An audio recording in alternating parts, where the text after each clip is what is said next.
Hello दोस्तों, कैसे हो आप सब। आशा करती हूँ सभी अच्छे होंगे। आज हम पढ़ने वाले हैं जातिवाद के बारे में, जो हमारे टीचर भर्ती की सिलेबस में दिया गया है। तो चलिए स्टार्ट करते हैं। स्टार्ट करने से पहले ये बता दूँ, अगर आप लोग मेरे चैनल पे नए हैं तो मेरे चैनल को सब्सक्राइब कर लीजिएगा, ताकि नोटिफिकेशन आप तक मिलता रहे। चलिए स्टार्ट करते हैं। जातिवाद है, इसके बारे में हम जातिवाद का अर्थ एवं परिभाषाएं पढ़ेंगे। जातिवाद के विकास के कारक, जातिवाद के दुष्परिणाम, जातिवाद के निराकरण के उपाय और भारत में जाति एवं राजनीति। जातिवाद जाति व्यवस्था से संबंधित एक प्रमुख सामाजिक समस्या है। क्या है? जातिवाद जो है जाति व्यवस्था से, जिस सबकी कास्ट होती है, उससे संबंधित एक सामाजिक समस्या है। जातिवाद की भावना व्यक्ति व्यक्ति के बीच घृणा, द्वेष, प्रतिस्पर्धा को जन्म देती है। मतलब सोचते हैं ना कि उनकी जाति नीच जाति की है, हमारा उच्च जाति की है, ऐसा टाइप का। तो उनके बीच यही सोच लाकर घृणा, द्वेष और प्रतिस्पर्धा को जन्म देती है। जातिवाद की भावना के विकसित होने से व्यक्ति अपनी ही जाति के सदस्य के हितों को सर्वोपरि समझता है। जैसे साहू और अन्य साहू रहेंगे तो हमारी एक ही जाति है करके उसको अपना ही सर्वोपरि समझने लगता है, बजाय दूसरे कास्ट के या दूसरे जाति के। देश या समाज का हित उनके लिए नगण्य हो जाता है। ये भी दिया गया है कि देश या जो समाज है उनके नज़रों में क्या हो जाता है, नगण्य हो जाता है, शून्य के बराबर हो जाता है। जातिवाद का अर्थ एवं परिभाषाएं समझते हैं। जातिवाद एक जाति के सदस्य की वह भावना है जो अपनी जाति के हित के सम्मुख अन्य जातियों के सामान्य हितों के अवहेलना, प्राय हनन करने को प्रेरित करती है। मानव भावनाओं का एक संकुचित रूप से ही जातिवाद है। क्या बोला गया है कि मानव जो भावनाएं हैं उनका, मानव भावनाओं का यह संकुचित रूप, मतलब वो स्थिर ही हो जाता है, एकदम संकुचित हो जाता है। उसी का एक रूप क्या कहलाता है? जातिवाद कहलाता है। जातिवाद की प्रमुख विशेषता हाँ ये देखते हैं डॉक्टर कैलाशनाथ के अनुसार। डॉक्टर कैलाशनाथ जी कहते हैं कि जातिवाद या जाति भक्ति एक जाति के व्यक्तियों की ही वह भावना है जो देश या समाज के सामान्य हितों का ख्याल न रखते हुए केवल अपनी जाति के सदस्यों का उत्थान, जातीय एकता और जाति की सामाजिक प्रतिष्ठा को सर्दिन करने के लिए प्रेरित करती है। यह कह रहे हैं कि जातिवाद या जाति भक्ति एक ही जाति के व्यक्ति जो एक ही जाति के हैं उनके भावना है कि देश या समाज के सामान्य हितों का वो ख्याल नहीं रखते हैं, किंतु वह अपनी ही जाति के सदस्य जैसे उत्थान, जाति एकता और जाति की सामाजिक प्रतिष्ठित स्टेटस को ही सर्दिन बनाने के लिए प्रेरित रहते हैं। अपनी जाति को बढ़ावा देने के लिए वो प्रेरित रहते हैं, बाकी समाज के हितों का वो ख्याल नहीं रखते। ऐसा डॉक्टर कैलाशनाथ जी कहते हैं। के.एम. पन्नीकर जी कहते हैं कि राजनीति भाषा में उपजाति के प्रति निष्ठा का भाव ही जातिवाद है। के.एम. पन्नीकर जी कहते हैं राजनीति भाषा में उपजाति के प्रति निष्ठा का भाव ही जातिवाद है। उपयुक्त परिभाषाओं से यह स्पष्ट है कि जातिवाद से प्रभावित व्यक्ति अपनी भावनाओं को अपनी ही जाति में केंद्रित कर लेता है। यह कह रहे हैं कि जातिवाद से जो प्रभावित व्यक्ति है वो अपनी ही भावनाओं को अपनी ही जाति के तक ही केंद्रित कर लेते हैं, उससे आगे नहीं बढ़ते हैं और इन्हीं के कल्याण के लिए चिंता करते रहते हैं। इसी दृष्टिकोण से जातिवाद को समाज विरोधी भी कहा जा सकता है। क्या कहा जा सकता है? जातिवाद को समाज के विरोधी कहा जा सकता है। संक्षेप में, जातिवाद से प्रेरित व्यक्ति अपनी ही जाति के कल्याण के लिए केवल सोचते विचारते ही नहीं बल्कि उसी के अनुसार कार्य भी करते हैं, अर्थात अपने विचारों व भावनाओं को एक व्यवहारिक रूप भी देते हैं। जातिवाद के विकास के कारण देख लेते हैं। जातिवाद के विकास में निम्नलिखित कारणों का योगदान रहता है। विवाह संबंधी प्रतिबंध। जाति प्रथा के अंतर्गत अपनी ही जाति में विवाह करने का निर्देश है और इसका पालन भी हजारों वर्षों से होता आ रहा है। अंतर्विवाह संबंधी यह जाति नियम व्यवहारिक रूप में केवल अपनी ही उपजाति में विवाह की अनुमति देता है और एक उपजाति की सदस्य संख्या भी सीमित होती है। इस प्रकार के नाते रिश्ते एक दूसरे के हितों का अधिक ध्यान रखते हैं और इसी के अनुसार काम भी करते हैं। इसी से जातिवाद का विकास होता है।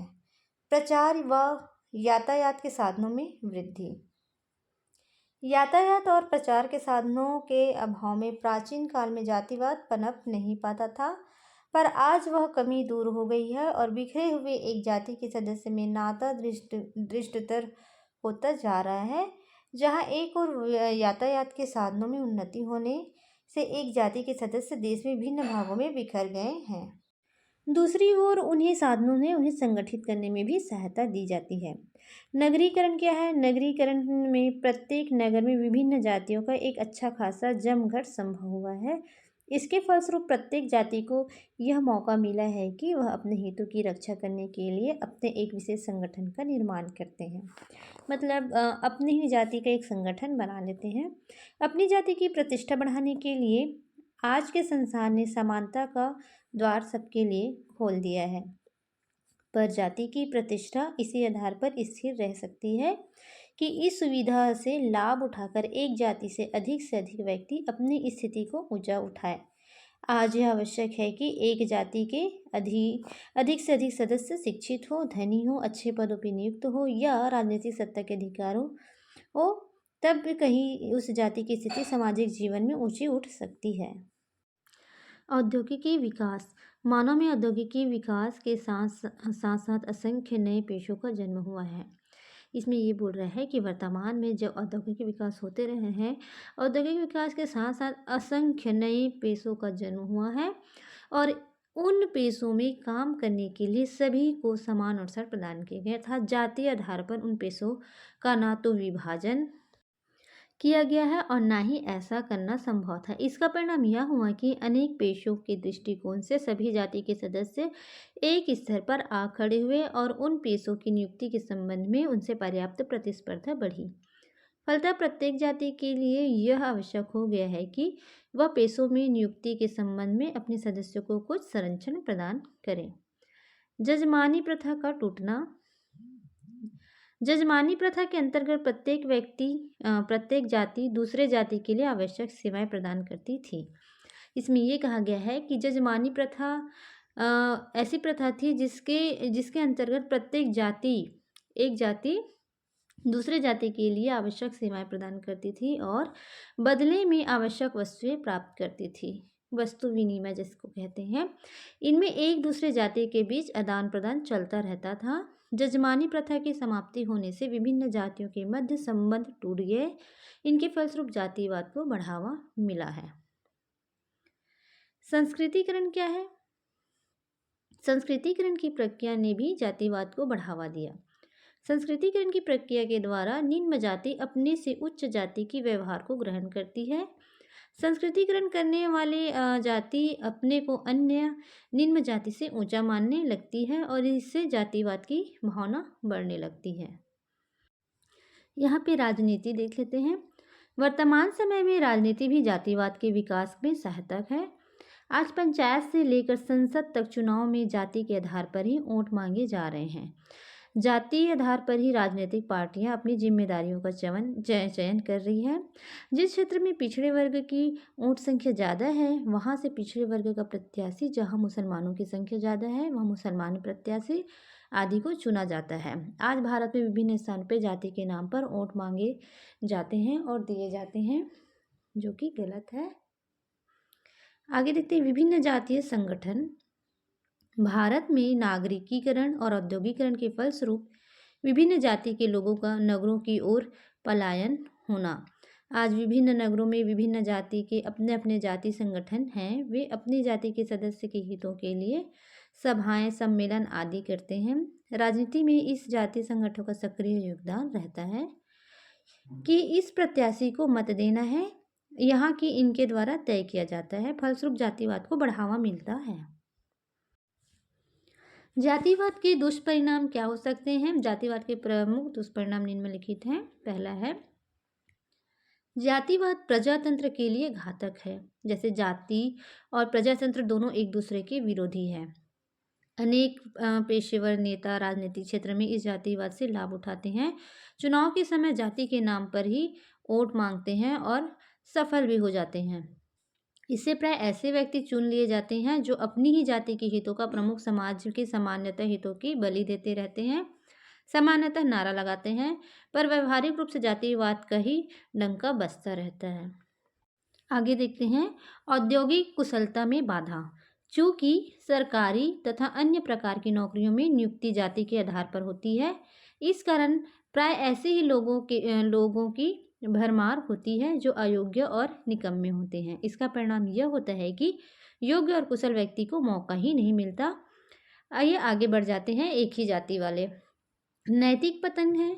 जातिवाद से प्रेरित होकर अपनी जाति के सदस्यों को हर प्रकार की सुविधा प्रदान करने के लिए अनेक अनुचित और अनैतिक उपायों का सहारा लिया जाता है। इसमें जातिवाद के नाम पर नैतिक पतन भी होता है। राष्ट्रीयता के विकास में बाधा। जातिवाद स्वस्थ राष्ट्रीयता के विकास में भी बाधा है। एक तो जाति प्रथा ने स्वयं ही भारतीय समाज को अनेक भागों में बांट दिया है। उस पर जातिवाद के आधार पर इन विभिन्न भागों के बीच जब तनाव या संघर्ष कटु हो जाता है, सामाजिक भावना का जो संकुचित रूप दिखाई देता है, यह वास्तव में भयंकर और अहितकर है। राष्ट्रीयता के विकास के लिए यह आवश्यक है कि स्वस्थ समुदाय भावना का विकास हो, पर जातिवाद उस स्थिति को उत्पन्न होने ही नहीं देता। यह राष्ट्रीयता एकता और प्रगति के में कितना घातक है। गतिशीलता में बाधक देखते हैं। जातिवाद की भावना गतिशीलता में भी बाधक है। जातिवाद की भावना में व्यक्ति अपनी ही जाति को श्रेष्ठ समझता है। वह अपनी जाति के दायरे से बाहर नहीं निकलना चाहता। जाति भावना के तहत व्यक्ति अपना मूल निवास स्थान छोड़ना नहीं चाहता, जिससे उनकी शिक्षा एवं प्रशिक्षण पर भी प्रतिकूल प्रभाव पड़ता है। अपनी जाति के कार्य में से अन्य कार्य में दक्ष होने पर भी वह व्यक्ति उस कार्य को नहीं करता है। अतः जातिवाद की भावना गतिशीलता में भी बाधक आ जाती है। विभिन्न समस्याओं का उदय, जैसे कि जातिवाद की भावना एवं जातीय नियमों की कठोरता से ही समाज में विभिन्न सामाजिक समस्याओं का जन्म हुआ है। दहेज प्रथा, बाल विवाह आदि समस्या जातिवाद का ही परिणाम है। यह याद रख लीजिएगा। दहेज प्रथा, बाल विवाह आदि किसके परिणाम है? जातिवाद के। क्योंकि यदि व्यक्ति इन जाति नियम का पालन नहीं करता है तो यह डर रहता है कि जाति से निकाल दिया ना जाए, इसलिए यह जाति नियमों का पालन करता है। सामाजिक तनाव देखते हैं। सामाजिक तनाव, जातिवाद से सामाजिक तनाव में वृद्धि होती है। क्या होता है? जातिवाद से सामाजिक तनाव में वृद्धि होती है। जब एक जाति अपने को अन्य जाति से श्रेष्ठ समझती है और दूसरी जातियों को निम्न समझती है और उनके अधिकारों का हनन करती है तो समाज में संघर्ष एवं तनाव बढ़ जाता है। जातिवाद के निराकरण के उपाय देख लेते हैं। जातिवाद के निराकरण के प्रमुख उपाय निम्नलिखित हैं। जाति प्रथा को समाप्त करना। जातिवाद को समाप्त करने के लिए प्राय यह सुझाव दिया जाता है कि जाति प्रथा को ही समाप्त कर दिया जाए। भारतीय संविधान में जाति पाति के भेदभाव को मिटाने के आदर्श को सामने रखा गया है। सरकारी तौर पर कुछ कानून भी पास किए गए हैं। इनके सबके आधार पर यह विश्वास दिलाया जाता है कि भारत में शीघ्र ही जाति विहीन समाज बनेगा। जाति विहीन समाज बनेगा। जाति शब्द का कम से कम प्रयोग। जाति शब्द का कम से कम प्रयोग होना चाहिए, जिससे अल्प आयु के बच्चे के मन में उनका कोई अवशेष न रह जाए। शिक्षा संस्थाओं और सरकारी कार्यालयों को इन संबंध में विशेष सचेत होना और किसी रूप में जाति शब्द का उल्लेख करवाकर जाति के महत्व को बढ़ावा नहीं देना चाहिए। अंतर्जातीय विवाह को बढ़ावा। डॉक्टर घुरिये ने जातिवाद की समस्या को हल करने में अंतर्जातीय विवाह को लोकप्रिय करने की आवश्यकता पर अधिक बल दिया गया है। किसने? डॉक्टर घुरिये ने अंतर्जातीय विवाह को। अंतर्जातीय विवाह से विभिन्न जाति के दो लड़के और लड़कियों को ही नहीं बल्कि बंधुआ उन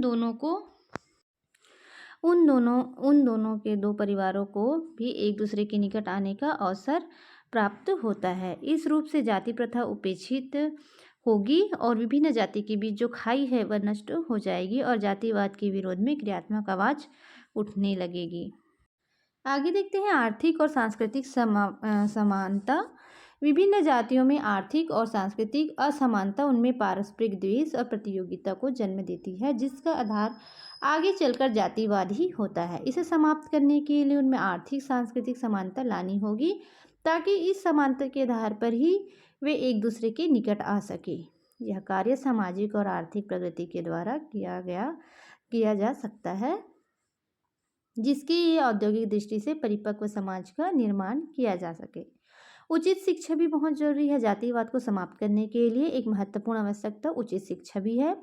शिक्षा संस्थाओं में मनोरंजन के विभिन्न साधनों आदि के माध्यम से ऐसी व्यवस्था होनी चाहिए कि एक और बच्चे के मन में जाति पाति का भेदभाव उत्पन्न ही ना हो सके, अब तो दूसरे और जातिवाद के विरुद्ध स्वस्थ जनमत पनप सके। आगे देखते हैं नए प्रकार के सामाजिक व सांस्कृतिक संगठन। जाति प्रथा से संबंधित भावनाएं भारत के संपूर्ण वातावरण में छाई हुई है और यहाँ के प्रत्येक व्यक्ति की नस नस में समाई हुई है। इसलिए जाति भावनाओं को किसी न किसी रूप में अभिव्यक्त करना ही उनके लिए स्वाभाविक है। इसकी अभिव्यक्ति को दबाना उचित ना होगा। अधिक वैज्ञानिक तरीका यह भी है कि इन अभिव्यक्तियों के क्षेत्र को बदल दिया जाए। इनके लिए यह आवश्यक है कि नए प्रकार के सामाजिक सांस्कृतिक समूह का संगठन किया जाए और इन संगठनों में सभी जाति के लोगों के सदस्य हो। मतलब एक संगठन बनाओ जिसमें हर एक जाति के सदस्य उसमें रहें। जाति संगठन पर रोक। जैसे वर्तमान में जातिवाद की भावना को बढ़ाने का प्रयुक्त श्रेय जाति संगठन को ही है। विभिन्न जाति द्वारा संगठन बनाकर अपनी अपनी जाति के हितों को रक्षा करने का प्रचलन बढ़ रहा है। साथ ही इन संगठनों द्वारा जातिवाद की भावना भी बढ़ रही है। सरकार को इन संगठनों पर रोक लगा देनी चाहिए। प्रभावशाली व्यवहारिक कानून। एक जातिवाद को खत्म करने के लिए एक व्यवहारिक कानून भी होनी चाहिए जो प्रभावशाली हो। जातिवाद की भावना को समाप्त करने के लिए सरकार को एक प्रभावशाली व्यवहारिक कानून बनाने चाहिए। केवल उच्च अव्यवहारिक कानून द्वारा जातिवाद की भावना का अंत नहीं होगा। सरकार ने अंत जाति विवाह को कानून द्वारा मान्यता तो दे दी है, परंतु ऐसे विवाहों को आर्थिक संरक्षण भी प्रदान किया जाता है, तो शायद भारत में अंतर जाति विवाह में वृद्धि होती है। फलस्वरूप जातिवाद की भावना में कमी आती। तो फ्रेंड्स, हम लोग ने पढ़े जातिवाद। मिलेंगे नेक्स्ट वीडियो में, तब तक के लिए बाय।